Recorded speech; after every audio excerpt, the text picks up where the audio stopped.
Much of the hatred directed against Israel is based on falsehoods, on lies and hateful rhetoric that's promoted by Hamas and other Islamist or anti-Israeli outfits.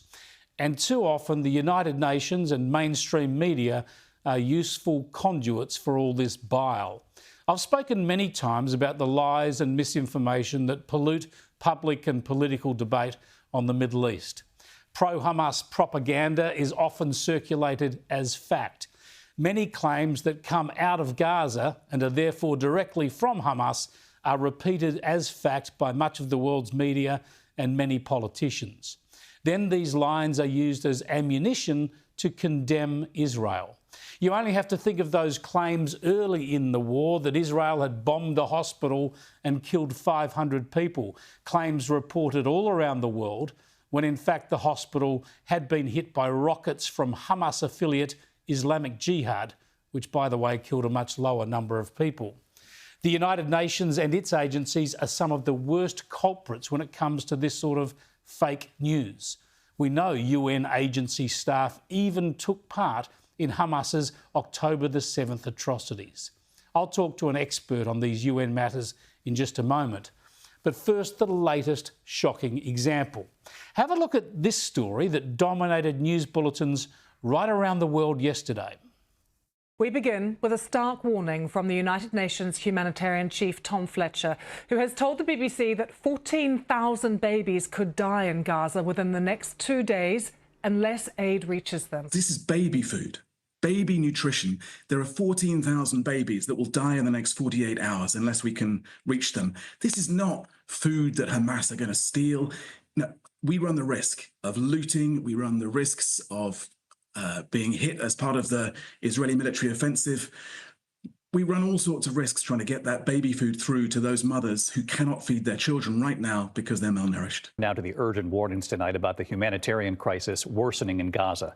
The UN now warning that 14,000 babies could die within 48 hours if aid doesn't reach them right away. Today, the UN with an apocalyptic warning, saying 14,000 babies will die in the next 48 hours if aid doesn't reach them now. In a rare move, major allies, Canada, France, Britain, condemning Israel's actions as disproportionate and pushing for aid to flow again. Yeah, 14,000 babies to die in 48 hours. This is just not true. It's a wild and erroneous claim, and nobody should have treated it seriously. Did none of the journalists even stop to think about this?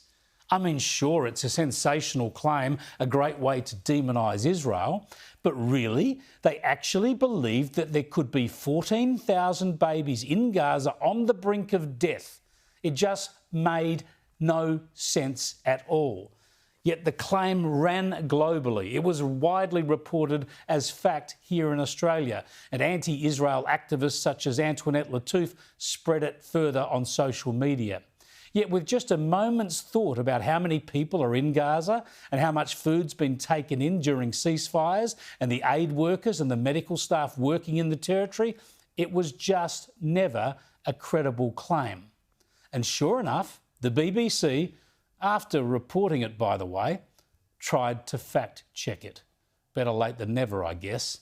The BBC then published, deep within its report, the response from the United Nations Office of Humanitarian Affairs, which pointed to a report on food security that said there could be 14,100 cases of malnutrition among children between 6 months and 5 years of age over the coming year. Yeah, that's right. It's an estimate, a worst-case scenario of what could take place over the course of a year, not 48 hours. A worst-case scenario of what malnutrition, not deaths, could happen to children if more food is not supplied or the war is not ended over a year. And that is reported as 14,000 babies being about to die in 48 hours. Shameful. Journalists, media organisations, bloggers, activists and the United Nations ought to be condemned. They ought to be disgusted by their own gullibility and their own anti-Israel and pro-Hamas prejudices that allow them to freely amplify such hateful and damaging lies. If you look very carefully in certain sections of the media, or you watch a show like this, you will find out the truth. You will realise they've been peddling lies. But tragically, for most people consuming most mainstream media, it's the lies and misinformation that will stick, just like the lies about bombing hospitals, and now the lies about starving babies.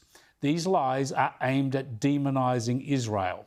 They amount to propaganda to help the cause of the bloodthirsty Islamist terrorist group Hamas, and as such, they're only designed to prolong the war, prolong the trauma, and kill off any chance of lasting peace. And this stuff lights a fire under the powder keg of anti-Semitism.